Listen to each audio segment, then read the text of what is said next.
আজকের ক্লাসে আমরা জানব ভার্বের ভয়েস কী এবং এই ভয়েস চেঞ্জের কতগুলি নিয়ম। তোমরা সকলেই জানো যে সাবজেক্ট অর্থাৎ কর্তা কোন কালে ক্রিয়াটি করছে অর্থাৎ ভার্বটি করছে সেটা জানি আমরা টেন্সের মাধ্যমে, পাস্ট, প্রেজেন্ট না ফিউচার। এই টেন্সগুলোর মাধ্যমে আমরা জানতে পারি যে একটা কর্তা কোন কালে কাজটি করছে। কিন্তু সেন্টেন্সে কাজটি কর্তা নিজে করে না অপরে করে, এটা জানার জন্য আমরা শিখব ভয়েস। ভয়েস দু প্রকার, যথা অ্যাক্টিভ ভয়েস এবং প্যাসিভ ভয়েস।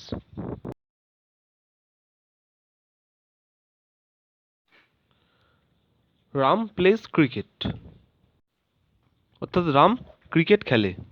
এই সেন্টেন্সে রাম হচ্ছে সাবজেক্ট, প্লেস অর্থাৎ খেলে হচ্ছে ভার্ব এবং ক্রিকেটটা হচ্ছে অবজেক্ট।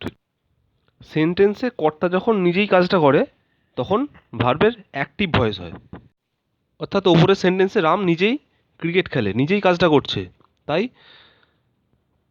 সাবজেক্টটা ডুয়ার হবে এবং প্লেসটা অ্যাক্টিভ ভয়েসে রয়েছে। এবার আমরা জানব প্যাসিভ ভয়েস কখন ব্যবহৃত হয়।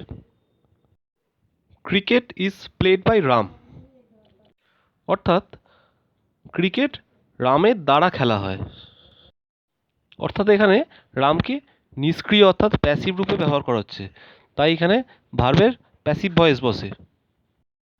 এই সেন্টেন্সে যে ইজ প্লেড আছে এটা হলো ভার্বের প্যাসিভ ভয়েস, অর্থাৎ সেন্টেন্সে যখন সাবজেক্ট অবজেক্টের কাজকে গ্রহণ করবে তখন সেটা বোঝাতে আমরা প্যাসিভ ভয়েস ব্যবহার করব।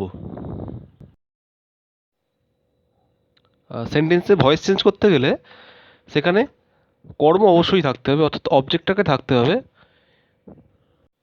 অর্থাৎ ভার্বটিকে ট্রান্সিটিভ ভার্ব বলা হবে। ভার্বটিকে যদি কি দিয়ে প্রশ্ন করা হয় তাহলেই আমরা অবজেক্টটা চিনে যাব।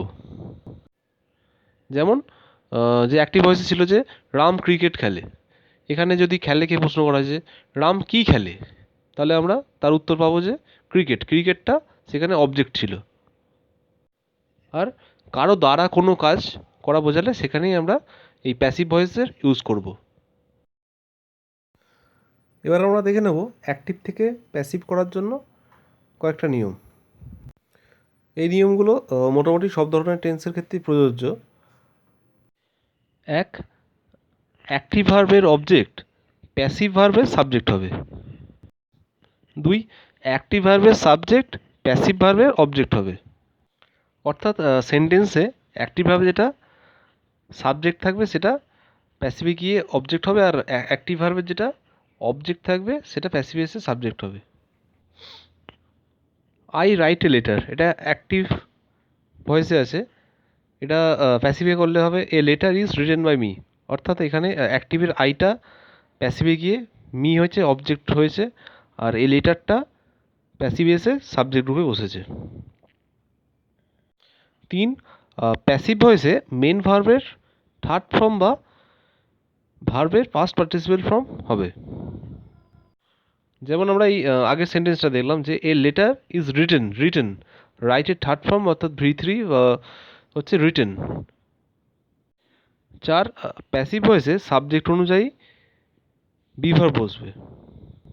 4 নম্বর রয়েছে যে প্যাসিভ ভয়েসে সাবজেক্ট অনুযায়ী বি ভার্ব বসবে, অর্থাৎ অ্যাক্টিভ ভয়েসে যেটা অবজেক্টটা আছে সেটা প্যাসিভ ভয়েসে যখন সাবজেক্ট রূপে বসবে তারপরে সেই অনুযায়ী বি ভার্ব বসবে, ইজ, অ্যাম, আর বা ওয়াজ, আর উইল, শ্যাল, এগুলো সেই অনুযায়ী বসবে। অ্যাক্টিভের সাবজেক্টটা যদি নাউন হয় সেটা প্যাসিভেও যেটা থাকবে সেইটাই বসবে, কিন্তু যদি অ্যাক্টিভের সাবজেক্ট যদি প্রোনাউন হয় সেটা কিন্তু অবজেক্টে গেলে চেঞ্জ হবে। দেখে নেওয়া যাক কী কী চেঞ্জ রয়েছে। সাবজেক্ট আই, এর অবজেক্ট হচ্ছে me. You, your object you. উইয়ের অবজেক্ট আস। হিয়ের object him. She, her. They, them. It, ইটি হয়। আর সাবজেক্ট হচ্ছে ভার্বের আগে বসবে আর অবজেক্ট ভার্বের পরে বসবে। এবার আমরা প্রতিটা টেন্স অনুযায়ী তার অ্যাক্টিভ এবং প্যাসিভ কী হবে আমরা দেখে নেব। প্রথমে রয়েছে simple present tense. Simple present টেন্সের অ্যাসার্টিভ সেন্টেন্সের ক্ষেত্রে কী স্ট্রাকচার হয় অ্যাক্টিভ এবং প্যাসিভে সেটা আমরা দেখে নেব। অ্যাক্টিভের স্ট্রাকচার হচ্ছে সাবজেক্ট V1 অর্থাৎ প্রেজেন্ট ফর্ম বা ফার্স্ট ফর্ম প্লাস অবজেক্ট, আর প্যাসিভ ফর্ম হবে সাবজেক্ট প্লাস বি ভার্ব বা is am are plus V3 plus by plus object. একটা এক্সাম্পল দেখে নেওয়া যাক। আই রাইট এ লেটার, এটা অ্যাক্টিভে রয়েছে। এটাকে প্যাসিভে করতে গেলে প্রথমে আমাদেরকে লক্ষ্য করতে হবে যে অ্যাক্টিভে অবজেক্ট কোনটা ছিল। অ্যাক্টিভে অবজেক্ট ছিল এ লেটার, তাই প্যাসিভ ভয়েসের স্ট্রাকচার অনুযায়ী অ্যাক্টিভ ভয়েসের অবজেক্ট অর্থাৎ এ লেটারটা প্রথমে আসবে। আচ্ছা, তারপরে ইজ এম আর হবে, এ লেটারের পর হবে ইজ। আচ্ছা, ভার্ব ছিল রাইট, রাইটের থার্ড ফর্ম হচ্ছে written, A letter is written. তারপরে বাই বসবে, বাই, আর আই এর অবজেক্ট হবে মি। এখানে কতকগুলো সিম্পল প্রেজেন্ট টেন্সের অ্যাসার্টিভ সেন্টেন্স দেওয়া রয়েছে, সেগুলোর তোমরা প্যাসিভ ভয়েসে করার চেষ্টা করবে। প্রথমে রয়েছে বার্ডস মেক নেস্টস, এটার প্যাসিভ করলে হয় nets are made by birds. এখানে মেকের থার্ড ফর্ম হচ্ছে মেড।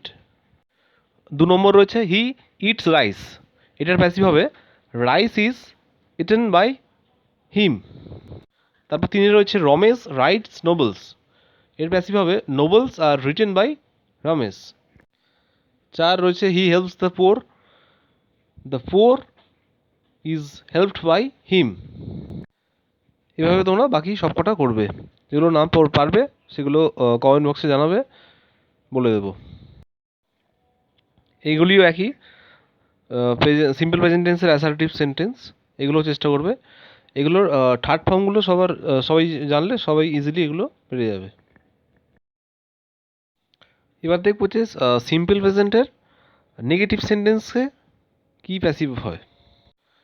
আমরা সিম্পল প্রেজেন্ট টেন্সে ডু নট বা ডাজ নট বসিয়ে আমরা নেগেটিভ করে থাকি, তাই স্ট্রাকচার হয় অ্যাক্টিভে সাবজেক্ট প্লাস ডু বা does not plus V1 plus object. এটার প্যাসিভ হবে সাবজেক্ট, তারপরে ইজ এম আর, তারপরে নট, তারপর V3 বাই আর অবজেক্ট। একটা এক্সাম্পল আছে যেমন he does not write letter, এটার প্যাসিভ হবে a letter is not written by হিম।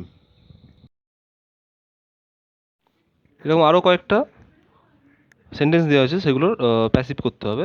যেমন প্রথমে রয়েছে he does not play kabaddi, সে কাবাডি খেলে না। এটার প্যাসিভ করলে হবে কাবাডি তার দ্বারা খেলা হয় না, এটা তাহলে হবে kabaddi is not played by him. এইভাবে স্ট্রাকচার মেনটেন করে বাকি 5টাও করবে, না পারলে কমেন্ট বক্স অবশ্যই জানাবে। এরপর আমরা দেখব সিম্পল প্রেজেন্ট টেন্সের ইন্টারোগেটিভ সেন্টেন্সের প্যাসিভ কী হয়। এখন সিম্পল প্রেজেন্ট টেন্সের ইন্টারোগেটিভের অ্যাক্টিভের স্ট্রাকচার হয় সেটা হচ্ছে প্রথমে ডু বা ডাস, তারপরে plus subject plus V1 plus object লাস্টে কোশ্চেন মার্ক। এটার প্যাসিভের স্ট্রাকচার হবে ইজ এম আর প্রথমে, তারপর প্লাস সাবজেক্ট, তারপর V3 বাই প্লাস অবজেক্ট দিয়ে কোশ্চেন মার্ক। আচ্ছা, প্যাসিভের স্ট্রাকচারটা যদি এইভাবে মনে রাখা যায় তো ভালো কথা, নাহলে আরেকটাভাবে প্যাসিভের স্ট্রাকচারটা পাওয়া যায়। সেটা যেমন এখানে একটা রেখাচিত্র দেখানো হয়েছে যে কোশ্চেন, তারপর কোশ্চেন থেকে স্টেটমেন্ট, স্টেটমেন্ট থেকে প্যাসিভ, প্যাসিভ থেকে আবার কোশ্চেন। কীভাবে করা হয়েছে একটা এক্সাম্পল দেখালে তোমরা সহজেই বুঝতে পারবে। যেমন এখানে রয়েছে do you write a letter, এটা একটা কোশ্চেন বা ইন্টারোগেটিভ সেন্টেন্স। এটাকে যদি স্টেটমেন্ট করা হয় তাহলে হয় ইউ রাইট এ লেটার।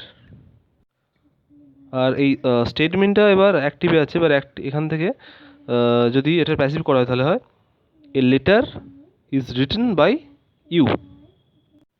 এবার এটাও একটা অ্যাসার্টিভ সেন্টেন্স বা স্টেটমেন্ট। এবার এটাকে যদি ইন্টারোগেটিভ করা হয় তাহলে হবে is a letter written by you. তাহলে যদি না আমরা স্ট্রাকচার মনে রাখতে পারি সহজে, তাহলে এইভাবেও আমরা এটা কোশ্চেনের বা ইন্টারোগেটিভ সেন্টেন্সের প্যাসিভ করতে পারি। এখানে কয়েকটা ইন্টারোগেটিভ সেন্টেন্স দেওয়া হয়েছে, তাদের প্যাসিভ করতে হবে। প্রথমে রয়েছে ডু ইউ ইট মিট। তোমরা যদি এর প্যাসিভের স্ট্রাকচার মুখস্থ করে রাখো তাহলে সেই অনুযায়ী তোমরা এটা একবারেই করে নিতে পারবে। আর যদি না স্ট্রাকচার মুখস্থ করতে পারো প্যাসিভের, তখন তাহলে লাস্ট যেটা দেখালাম যেভাবে করবে, স্টেটমেন্ট করে নিয়ে তার প্যাসিভ করে নিয়ে আবার কোশ্চেনে ফিরিয়ে আনবে। এটার প্যাসিভ হবে is meat eaten by you. আর যদি স্টেটমেন্ট করে করো তাহলে হবে এটা ডু ইউ ইট মিটের স্টেটমেন্টটা হবে you eat meat. You eat মিটের প্যাসিভ হবে meat is eaten by you. এবার এটাকে কোশ্চেনে পরিণত করলে এটার প্যাসিভটা চলে আসবে, অর্থাৎ হবে is meat eaten by you. এইভাবে বাকি 5টাও তোমরা চেষ্টা করবে।